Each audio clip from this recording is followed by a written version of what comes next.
आज हम स्टूडेंट इसमें देखेंगे यूनिट 3 में हम एक क्वेश्चन आज कवर करेंगे जो बहुत ही इम्पोर्टेंट और पेपर के पर्पस से देखा जाए तो बहुत ही ज़्यादा इम्पोर्टेंट है। लगभग हर ईयर ये क्वेश्चन पूछा जाता है। देखें कौन सा क्वेश्चन है। ये है यूनिट 3 में, write the biosynthesis and catabolism of acetylcholine, give the their receptor distribution. तो यहाँ पर क्या है, ये आपका सिलेबस दिया गया है, हमने दे रखा है। ये क्वेश्चन हम आज के वीडियो लेक्चर में कवर करेंगे। ये है कोलिनर्जिक न्यूरोट्रांसमीटर। कोलिनर्जिक न्यूरोट्रांसमीटर होते क्या हैं? ये एक न्यूरोट्रांसमीटर होते हैं जो कहाँ से अपने सिंपैथेटिक पैरासिम्पैथेटिक नर्व से रिलीज़ होते हैं। ये कहाँ से होते हैं? पैरासिम्पैथेटिक नर्व से रिलीज़ होते हैं, वेसिकल्स में स्टोर रहते हैं। उसके बाद वेसिकल्स जैसे ही रैप्चर फ्यूज्ड हो जाते हैं तो वो वहाँ से रिलीज़ होते हैं। रिलीज़ होने के बाद पोस्ट सिनेप्टिक में जो हमारे रिसेप्टर प्रेजेंट होते हैं उन रिसेप्टर पे बाइंड करके अपना बायोलॉजिकल एक्शन शो करते हैं।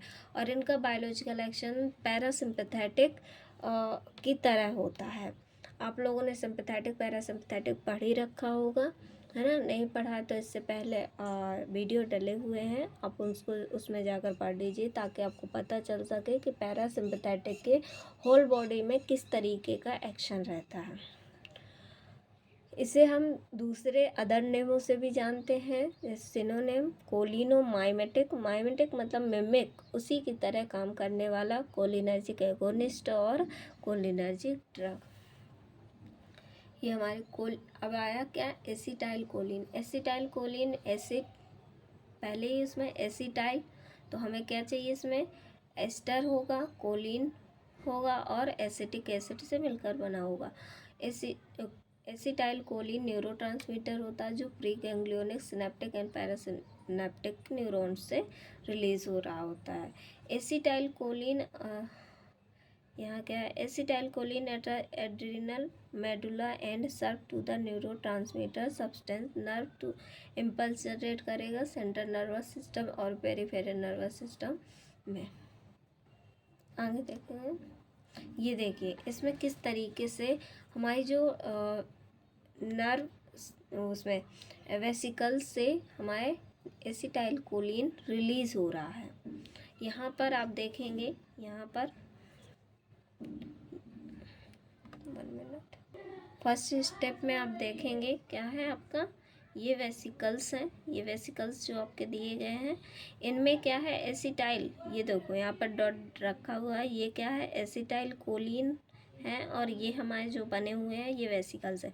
ये हमारा क्या है? प्री सिनेप्टिक है पूरा। ये क्या है? ये प्री सिनेप्टिक है और ये हमारा पोस्ट सिनेप्टिक है।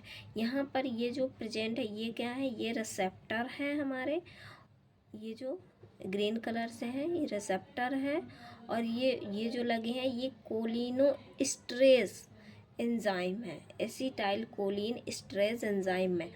ये एंजाइम क्या काम करते हैं? ये जैसे ही कोलिन एसिटाइल कोलिन आएगा उसको ब्रेक कर देंगे, उसका मेटाबोलाइट करवा देंगे। आगे देखेंगे पता चलेगा। सेकंड उसमें आते हैं, ये हमारी फर्स्ट स्टेप हो गए। इसके बाद क्या होता है? जैसे ही यहाँ पर क्या हुआ, ये रिलीज़ हो गई। ये रिलीज़ कैसे होते हैं? यहाँ कैल्शियम जैसे रिलीज़ हो, कैल्शियम इनसे मिलता है प्री सिनेप्टिक को। जैसे यहाँ पर कैल्शियम रिलीज़ होता है तो इम्पल्स जनरेट होती हैं और कॉन्ट्रैक्शन होता है। इम्पल्स जनरेट हुआ, हमारा कैल्शियम रिलीज़ होगा और यहाँ क्या है? जहाँ कैल्शियम होता है वहाँ क्या आ जाएगा? कॉन्ट्रैक्शन होगा। कॉन्ट्रैक्शन होगा तो ये जो हमारे वेसिकल्स है ये फ्यूज्ड हो जाएंगे, है ना? फ्यूज्ड हो जाएंगे तो क्या होगा? ये जो वेसिकल्स हैं वो क्या हुए? रिलीज़ हो गए। कुछ वेसिकल्स जाके रिसेप्टर पे बाइंड करेंगे, है ना? जो रिसेप्टर पे, यहाँ देखिए आप, ये थर्ड यहाँ पर ये है, क्या हुआ? यहाँ पर ये रिसेप्टर पे बाइंड गए। जैसे ही रिसेप्टर पे बाइंड करेंगे तो सेकंड मैसेज हमें मिलेगा। ये देखिए यहाँ पर ये क्या है? जैसे ही बाइंड हुआ हमें जो बायोलॉजिकल एक्शन चाहिए वो हमें बायोलॉजिकल एक्शन दे देगा। जैसे इसका काम अगर है हार्ट रेट को कम करना तो वो हार्ट रेट को कम कर देगा। मतलब जिस टाइप का एक्शन हमें मिलना चाहिए वही एक्शन हमें मिल जाएगा, ये बायोलॉजिकल जैसे ही रिसेप्टर पर बाइंड करेगा। इसके बाद हम नेक्स्ट देखेंगे अब देखिए ये जो है, अगर आप क्या हुआ, ये रिसेप्टर की जगह किससे बाइंड हुआ, कोलिन स्ट्रेस एंजाइम से बाइंड होता है।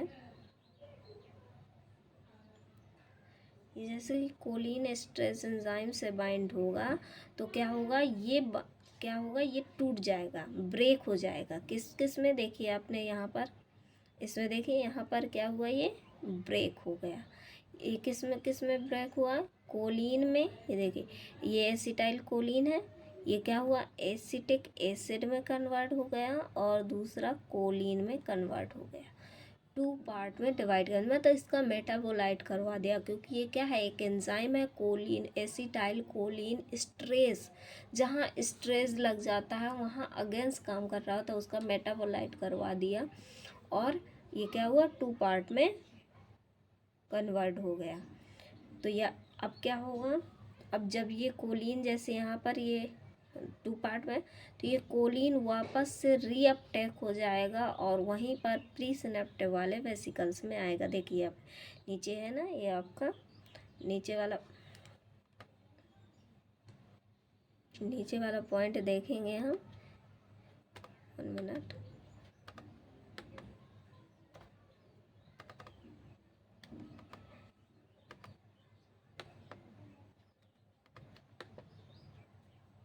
नीचे वाले पॉइंट में क्या देखा, यहाँ क्या है, ये कोलिन रीअपटेक हो गया, ये क्या हुआ, ये अंदर आ गया।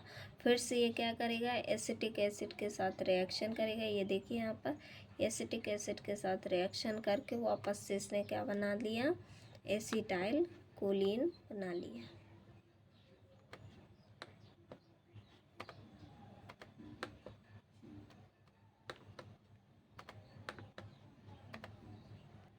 इसने क्या किया, वापस से क्या बना लिया, फिर एसिटिक एसिड के साथ रिएक्शन करके कोलिन बना लिया। ये देखिए यहाँ पर क्या है, एसिटिक एसिड और ये कोलिन क्या बन गया, वापस से एसिटाइल कोलिन। फिर ये वेसिकल्स में क्या हुआ, फिर इस वेसिकल्स में रिस्टोर होने लगे और वापस से वही प्रोसेस फिर से चलने लगी।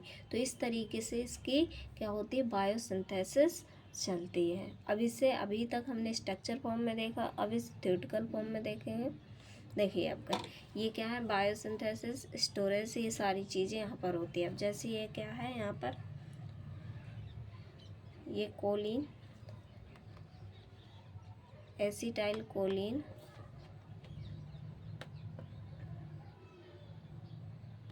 ये यहाँ पर क्या है, ये एसिटाइल कोलिन और क्या है, एसिटिक एसिड और कोलिन, इससे मिलकर बना हुआ है हमारा acetyl choline. Synthesis, acetyl choline neuron ने सिंथेसाइज किया गया वेयर के थ्रू 1864 में इसकी सिंथेसाइज की गई और देखा गया कि ये किस तरीके से प्रोसेस होती है, इसकी किस तरीके से कॉम्बिनेशन होता है और ये प्रोसेस करता है। इसका लास्ट पॉइंट बस देखेंगे, आपका कोएंजाइम ए के साथ रिएक्ट करेगा, कोलिन एंड कोलिन इस कैटालिस्ट ऑफ द एंजाइम, जो क्या बनाएगा, कोलिन एसिटाइलेज करेगा और उसके बाद ये एसिटाइल कोलिन फॉर्म कर लेगा। यहाँ पर देखेंगे क्या है, सीधा आपको एक स्ट्रक्चर बस याद करना है।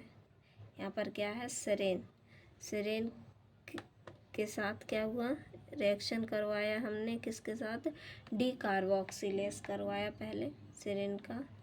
डीकार्बोक्सिलेज का मतलब होता है CO2 का बाहर निकलना। यहाँ पर क्या हुआ, ये CO2 का बाहर निकल गया और OH यहाँ पर बचा हुआ है।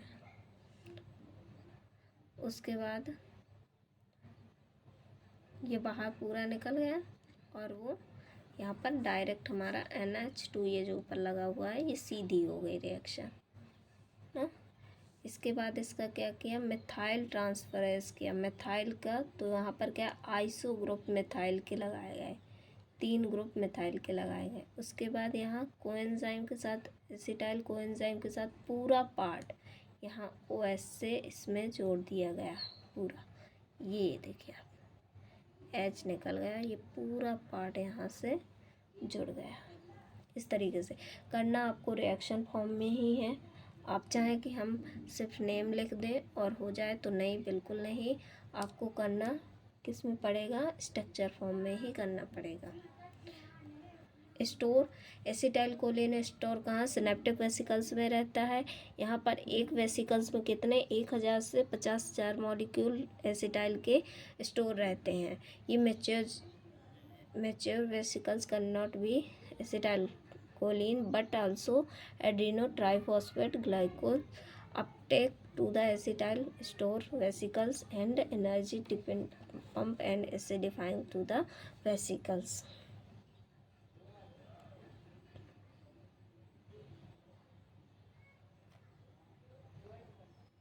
आगे देखेंगे एसिडिफाइंग वेसिकल्स जो होते हैं वो वेसिकल्स एसिटाइल कोलिन को ट्रांसपोर्ट करने के लिए एक्सचेंज टू प्रोटॉन इनके लिए क्या यूज़ किया जाता है। Vesicles of acetyl choline is protect from the hydrolysis के लिए ये प्रोटेक्ट करता है।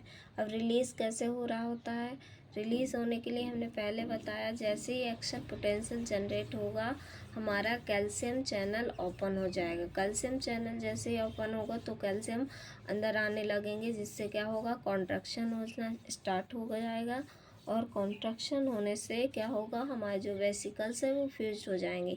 यहाँ पर इस तरीके से ये जो फॉर्म आपका बना हुआ है, इस फॉर्म में देखेंगे क्या है, ये पहले क्या हो रहा है, स्टिमुलेशन हो रहा है, स्टिमुलेशन हुआ तो क्या हुआ, एक्टिवेशन नर्व मेंबर क्या हुआ, एक्टिवेट हुए, कैल्शियम चैनल क्या हुआ, एंटर करना स्टार्ट हो गए, क्योंकि क्या हो गया, कैल्शियम चैनल ओपन हो गया है ना, कैल्शियम, ये देखो कैल्शियम चैनल ओपन हो गया तो कैल्शियम आना स्टार्ट हो गए।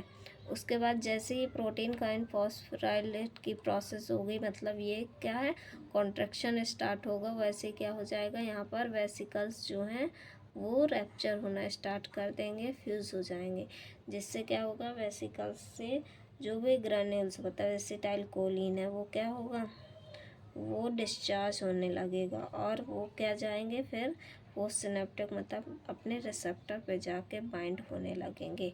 और रिसेप्टर हमारे कौन है, NMN मतलब मस्कारेनिक एंड निकोटिनिक। कैटाबॉलिज्म में इसको हाइड्रोलाइसिस के थ्रू हम और कोलिन स्ट्रेस के एंजाइम के थ्रू क्या करते हैं, इसका मेटाबोलाइट करवाते हैं। यहाँ देखेंगे कि रिसेप्टर का डिस्ट्रीब्यूशन कहाँ कहाँ है। तो पहले तो ये देखेंगे कि रिसेप्टर कौन कौन से प्रेजेंट होते हैं। रिसेप्टर वहाँ प्रेजेंट होते हैं निकोटिनिक एंड मस्कारेनिक। निकोटिनिक के 2 पार्ट होते हैं, एक NM और एक होता है NM। और मस्कारेनिक के 5 होते हैं, M1, M2, M3, M4 and 5। M4 and 5 जो है ये अभी इसके बारे में ज़्यादा स्टडी अभी हुई भी नहीं है, और ये कहाँ प्रेजेंट होते हैं, CNS में। और M1 आपका गैस्ट्रिक में मेनली प्रेजेंट होता है, M2 हार्ट पे होता है, और M3 आइज GIT मतलब स्मूथ मसल्स में ये प्रेजेंट होता है, ब्लैडर, ब्रोंकाई ग्लैंड ये सब में प्रेजेंट होता है। तो यहाँ पर और NM क्या होता है, ये न्यूरोमस्कुलर जंक्शन, न्यूरोमस्कुलर इसीलिए NM है। M क्यों है, क्योंकि मस्कुलर है। यहाँ पर क्या है, गैंग्लियास और एड्रीना मेडुला निकोटिनिक में ही काम आ रहा है।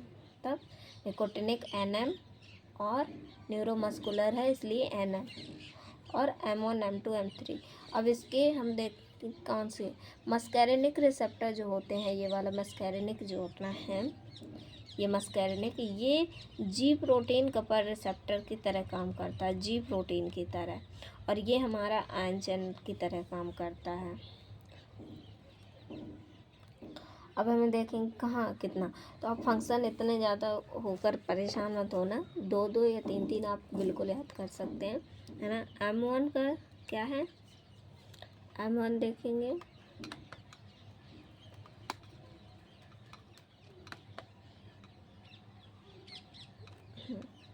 यहाँ पर क्या है M1,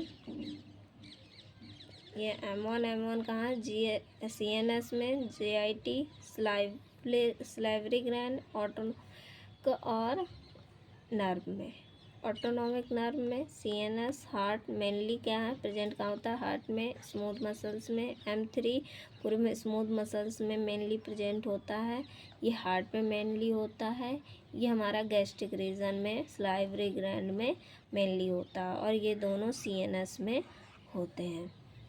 इसका काम क्या है, काम क्या रहेगा आप ही देखें। एसिटाइल कोलिन का वर्क क्या, किसकी तरह काम कर रहा था एसिटाइल कोलिन, तो एसिटाइल कोलिन कर रहा था पैरासिम्पथेटिक की तरह। पैरासिम्पथेटिक का मतलब हमारे बॉडी में जितने भी मेन ऑर्गन्स हैं उन पर क्या इफेक्ट पड़ रहा था, तो वो जैसे पैरासिम्पथेटिक में पड़ रहे थे उसी तरह। तो ये क्या है, ये रिसेप्टर हैं, तो इन पर अगर एगोनिस्ट आके बाइंड करेगा तो वो उसी के तरीके से एक्शन देंगे।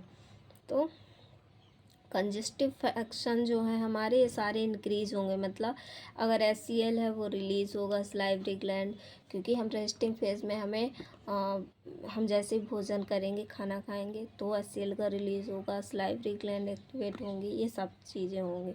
और नॉ एड्रिनली डोपामाइन एड्रिनलिन का रिलीज़ कम हो जाएगा। और ऐसे स्मूथ मसल्स जो हैं वो उनका कॉन्ट्रैक्शन इंक्रीज़ होगा, क्योंकि क्या है हम रिलैक्सिंग फेज में है कॉन्ट्रैक्शन। और ट्रांसमिशन जो है गैंग्लियोनिक का ये डिक्रीज़ होगा। ट्रीमर्स, हाइपोथर्मिया एंड एनाल्जेसिक ये कंडीशन क्या है इंक्रीज़ होगी। M3 में आएगा स्मूथ मसल्स का कॉन्ट्रैक्शन इंक्रीज़ होगा।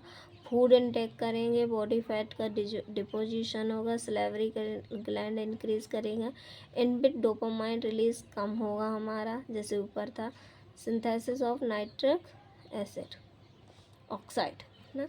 तो ये सारे क्या है फंक्शन। आपके इस क्वेश्चन में बस इतना ही आपको पढ़ना है। निकोटिनिक वाला भी करोगे आप कि निकोटिनिक में कहाँ पर प्रेजेंट है, स्केलेटल न्यूरोमस्कुलर जंक्शन में NM है, और NN क्या है गैंग्लियनिक सेल और एड्रिना मेडुला में प्रेजेंट होता है, और फंक्शन इनके एक एक आपको इतना इस क्वेश्चन में आपको करना है। तो ध्यान देना और इसको अच्छे से करना ताकि आप एग्ज़ाम में लिख पाओ।